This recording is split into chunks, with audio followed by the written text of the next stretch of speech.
Da da da da. What's my good cheer? Welcome, everybody. Let's give YouTube a couple of minutes, get those notifications out. Let people know I've gone live at midnight, you guys, right? It is my thing. But you know what?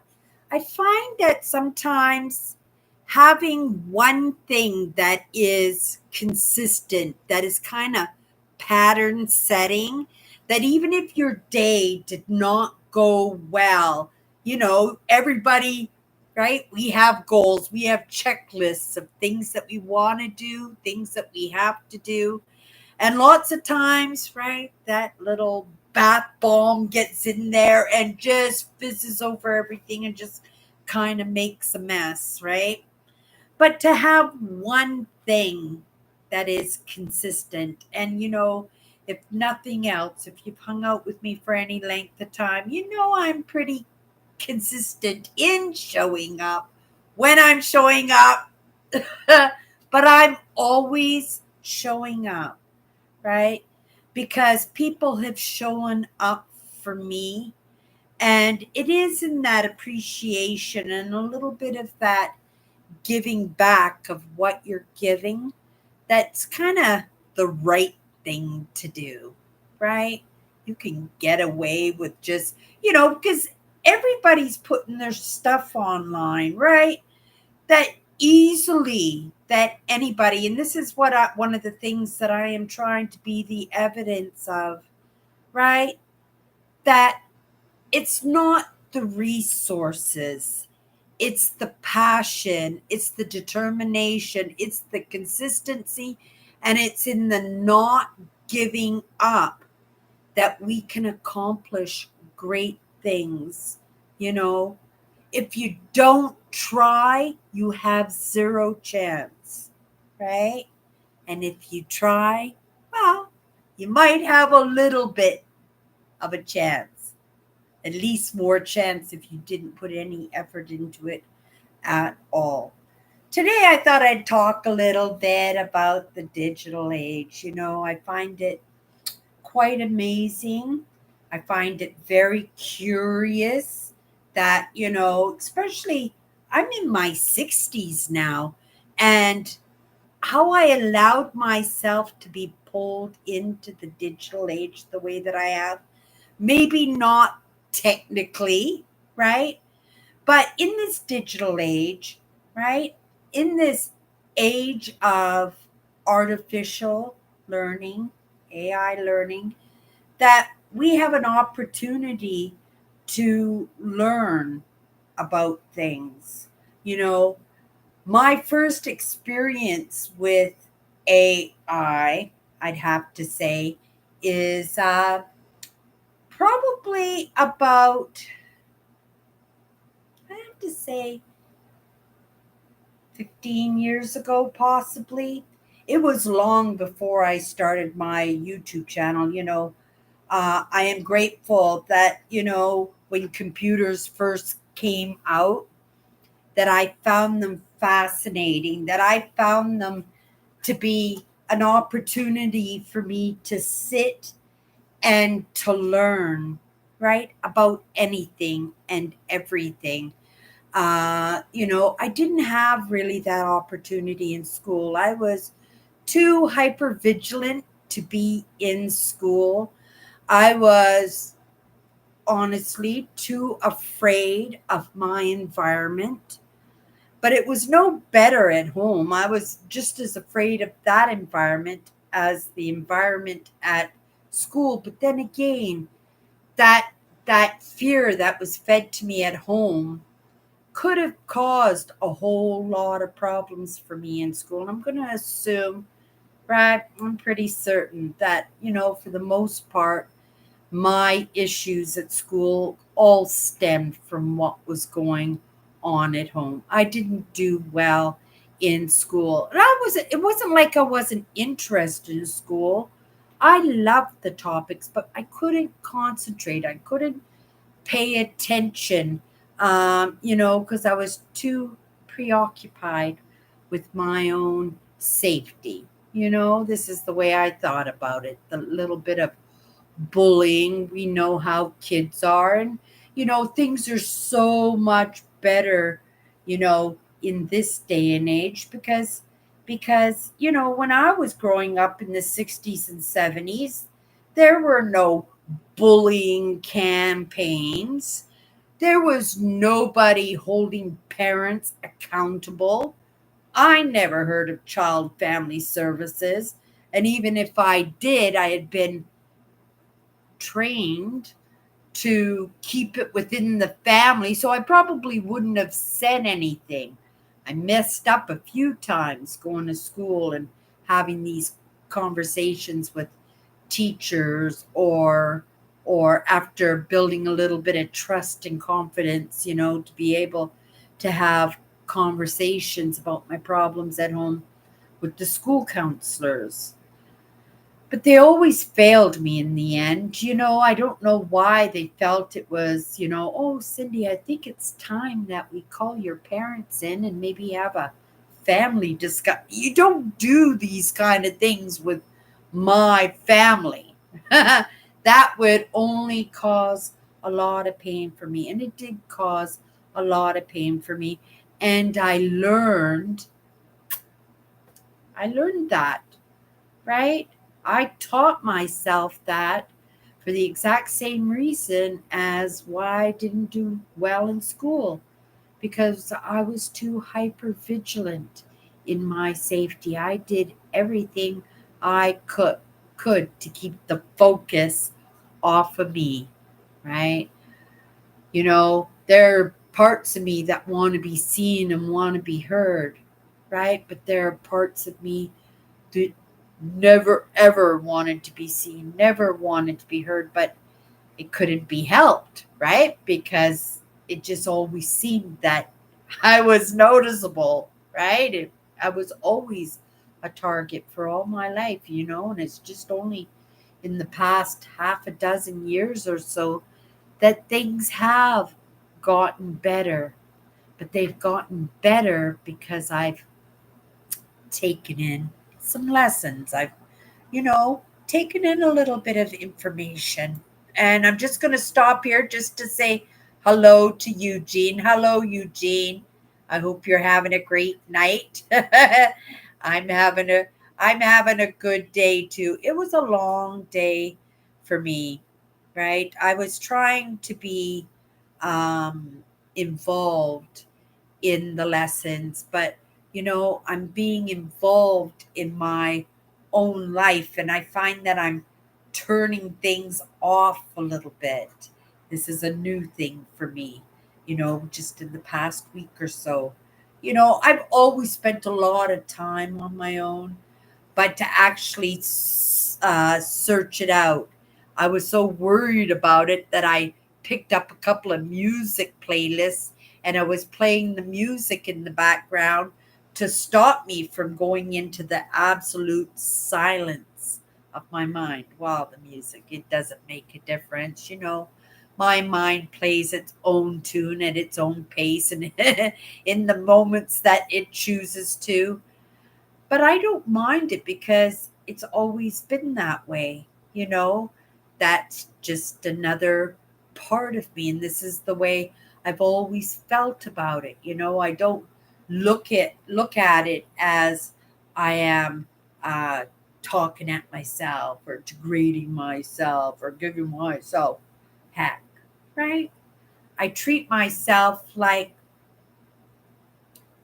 one of my own sisters, right? That I just have a sister with me. I have actually probably all my sisters with me. Coming from that dynamic family, I did have three other sisters, and we all had the same family, not the same upbringing, right? We all played different roles, different characters within our family. But, in rubbing with each other, in that again hypervigilance to be safe, to feel secure in my own family, which is hard to say, but it was a hard thing to do. And for the most part, we just, right? feral children, just stay away, go home when it's time to go to bed or it's dinner time, right? Just to stay out of the way.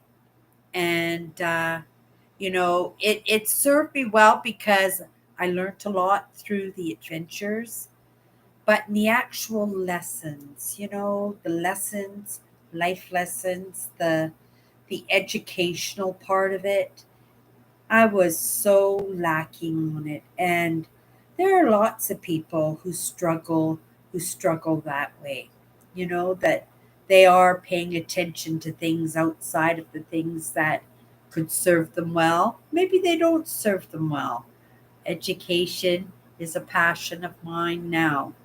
I never thought it would be, but it was because of the digital age and allowing myself to be pulled into it, right? And like I said, I wasn't technically inclined, but I learned, right? Because AI learning offers up the opportunity to ask a question, right? And we don't always ask questions as highly sensitives and as empaths. We don't usually ask questions because, again, it's in that hypersensitivity that we have, right? We're not special needs, but we have special needs. But you know what? Every other personality trait out there has special needs too, don't they? Think about it, right? Now, I come from a dynamic family. So yes, I've rubbed with, right, different characters, different personality traits, but that offered up tools for myself even if it was uncomfortable, if I was causing myself issues unknowingly, right? You know, at least in that experience I was able to pick up lessons in that. In this digital age, I find it the same kind of thing because, things come across my path, and if I've never dipped my fingers in it, if I've never experienced it or heard of it before, I'll be curious about it. I'll be curious whether it's something that I need to know, whether it'll serve me well or serve somebody that I know well. And it's been like that ever since, right? Computers came out, and I know why I actually got a computer. It was because I was always looking for jobs, and I always had to make resumes and print resumes and stuff. And again, and being able to ask those questions, I would Google, right? I have this printer. How do I get it going? How do I print on it, right? And I would just ask questions to Google on everything. And it just opened up my eyes to different topics, not realizing that maybe I was being pulled in directions. You know, After a while, I kind of trusted what was on the suggested page for me. So I found that I started eliminating content creators that I had been subscribed to, and I started allowing Google to suggest the content. That was the beginning, surprisingly, of my relationship to Google and YouTube. It was just an introduction. It was only by my choices and my determination and my willing to stick around and learn and be willing to be pulled into it that, you know, it did. It offered me up solutions, and it offered me up, more importantly, to some of those answers and questions that I had all my life about my sensitivity and my dynamic family and a lot of those issues that I had when I was in school, right? And even into my adulthood, and not even have a clue to most of it. In fact, I didn't even know what an empath was until I was 57 years old. A little embarrassed to say that. But then again, I have to question, why was it that a word that I hear it all the time, right? Even in the, like, it's always been part of conversations in my neighborhood, things that have come across my path, but I never read into it at all, right? That it was just, for me, empath just meant, you can sympathize with somebody, right? That you can understand when somebody's not feeling well. I thought that was something everybody could do. And I suspect everybody could do it if they want to. But again, it's in our choices. And these choices offer up an opportunity to make a little bit of movement, take in some lessons, learn a little bit, and see what we're curious about. And wow, it's very curious as to what I was curious about.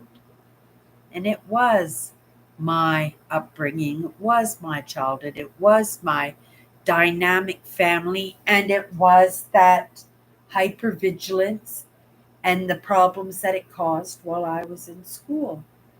And it was for the first time in my life that I recognized that possibly I didn't quite get there yet, eventually, but at that moment, right?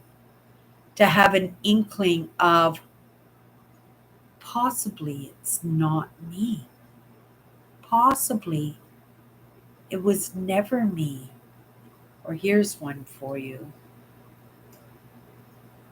Possibly the way I felt and the way I read into the things, the way I read people, maybe that was correct, right? And that's just leads you into the next questions and the next realizations until you just loaded with information. And then on top of that, recognize how much you actually enjoy it.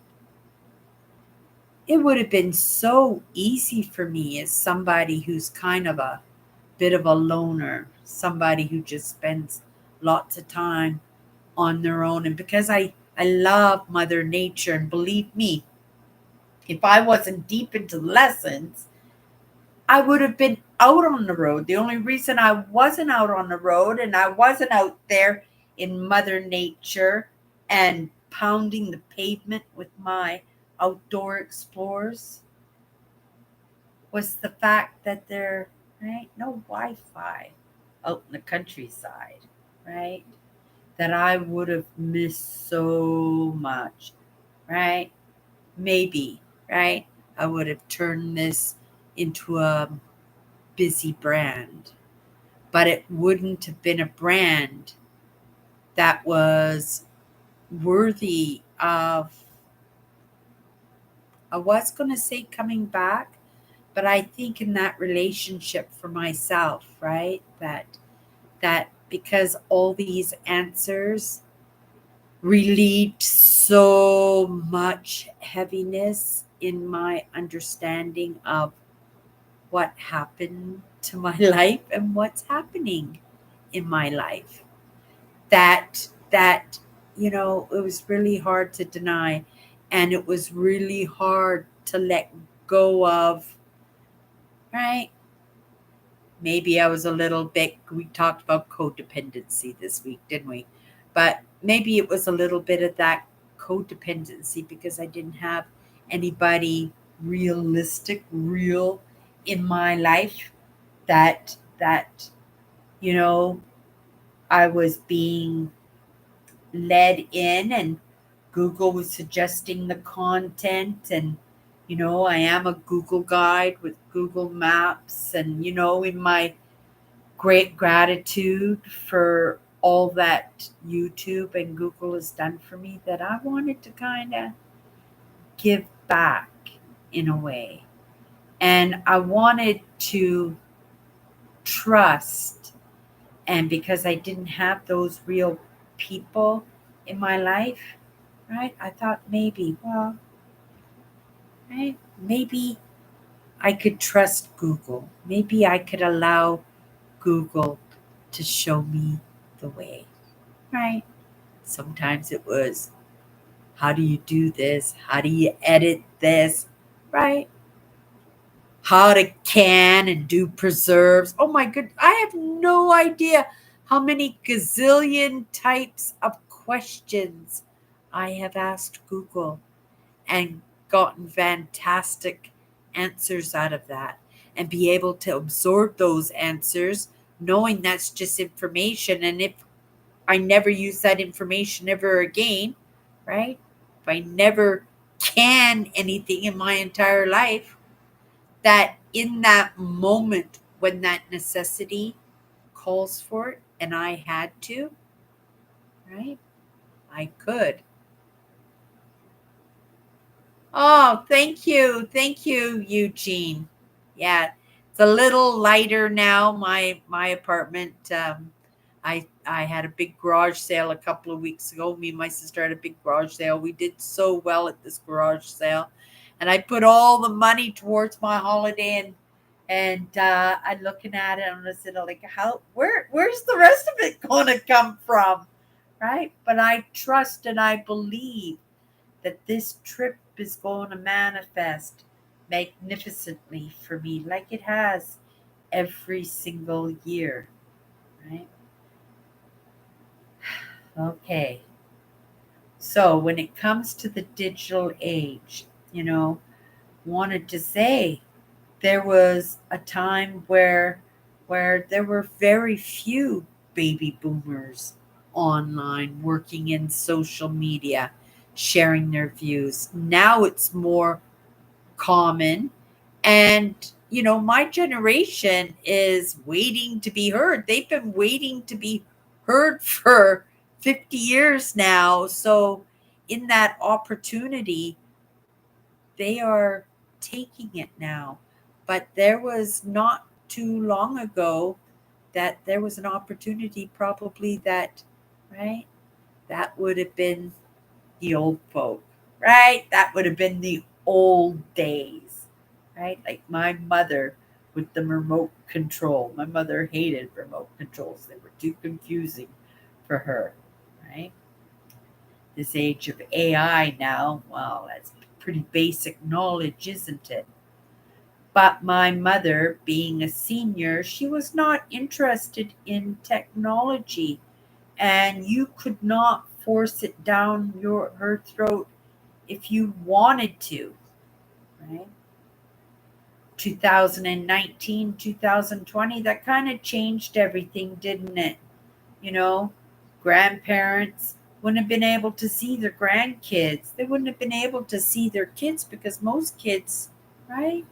You hear about ghost towns and stuff, and it's because the children are going off to the big cities and, right, big careers. And it's the seniors that are holding these towns together. And as they pass away, they become ghost towns, right?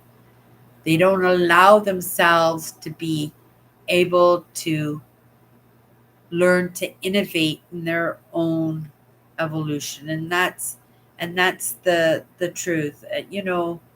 Uh, I am an explorer at heart. I am.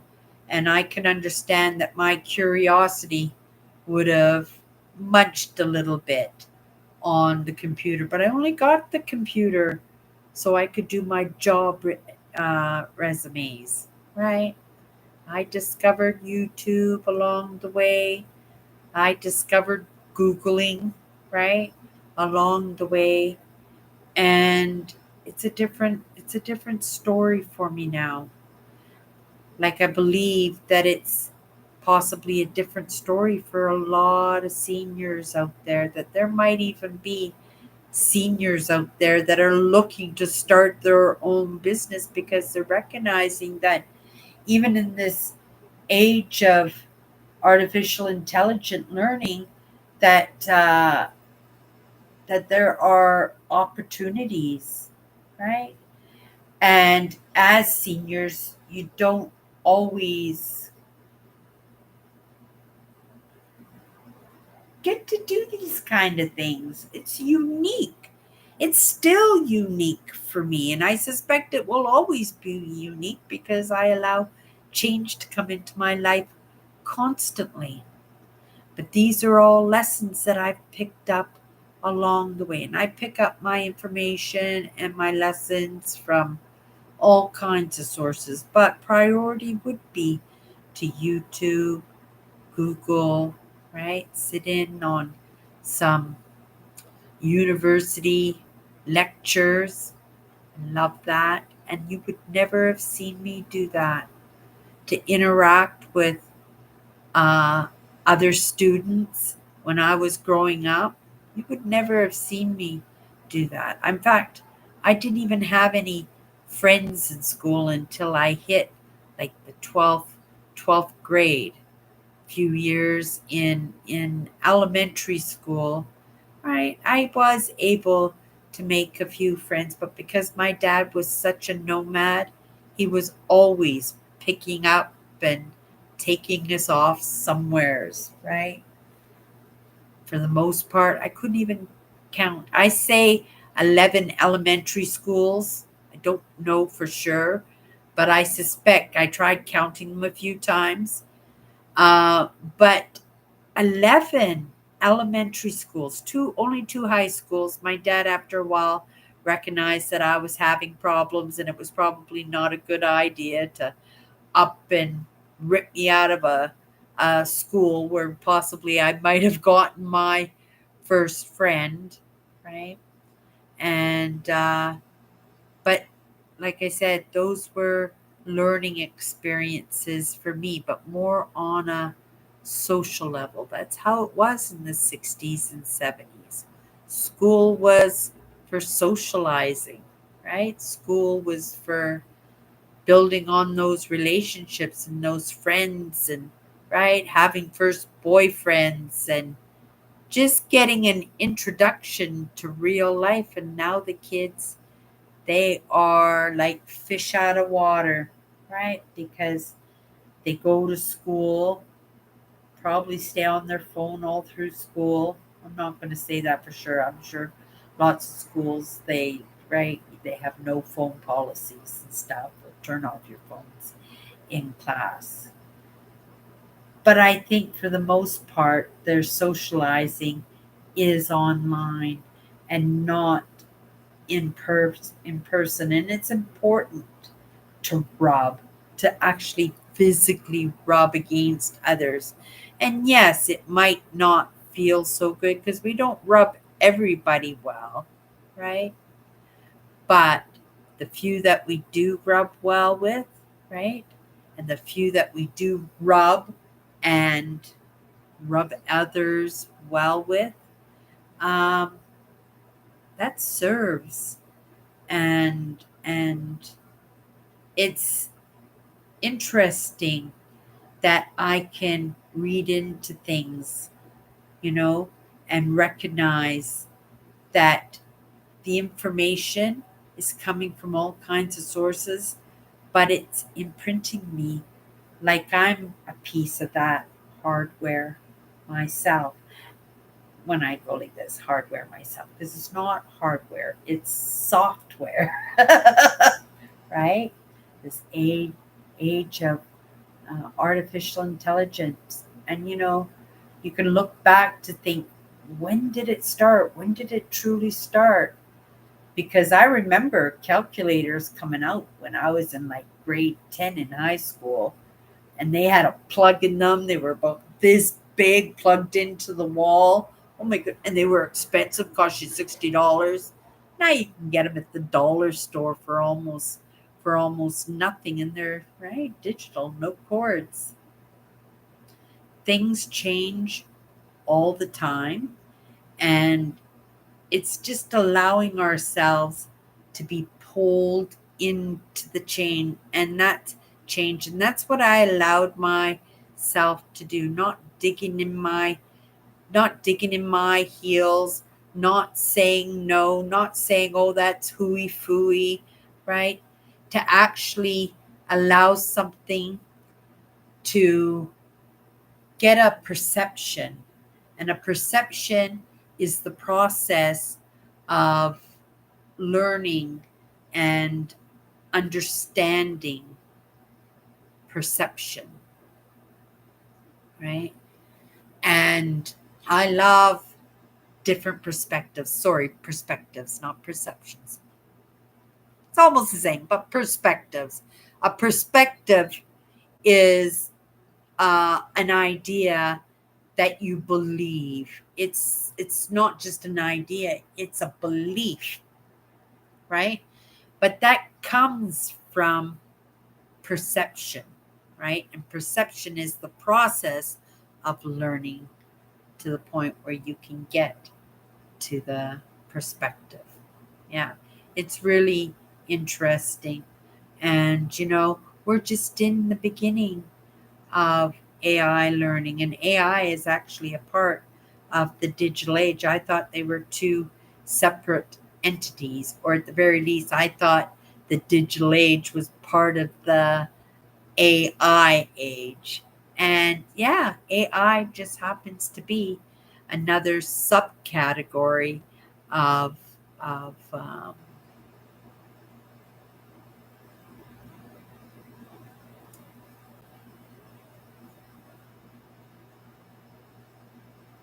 digital age. There you go. Oh my goodness, brain fart there. I am ending my day today on a good note. It was very productive. I've been working on my 54 powerful words today. I got some laundry done, got a little bit of cleaning done. Like I said, I put the music on, but right, I was in that contemplation and spending time with myself, but in the background, right? I was trying to pay attention. It wasn't quite working out. So instead of wasting a lesson, because no use if I'm paying attention to what's going on inside of me, that I'm not paying attention to something that's really, really important. There were a couple of really good ones that really helped me to understand a little bit better. You know, I take in a lot of information, not all of it sticks. I siphon through it pretty good, and being the realist that I am, right? And wanting to be the evidence that it can be done. I want to play with it with my own hands, with my own heart, using my own perspectives to perceive possibly something a little bit different. And that's so amazing. I think that's absolutely amazing. All that is allowing myself to be pulled into, right? The age of artificial learning. Just allowing myself to be pulled into it. And it becomes easier and easier to understand, easier and easier to work with, right? And easier and easier not to be so hyper vigilant, not not to be distracted, to be actually able to be a little bit brave, a little bit courageous in showing up, in being seen and being heard, right?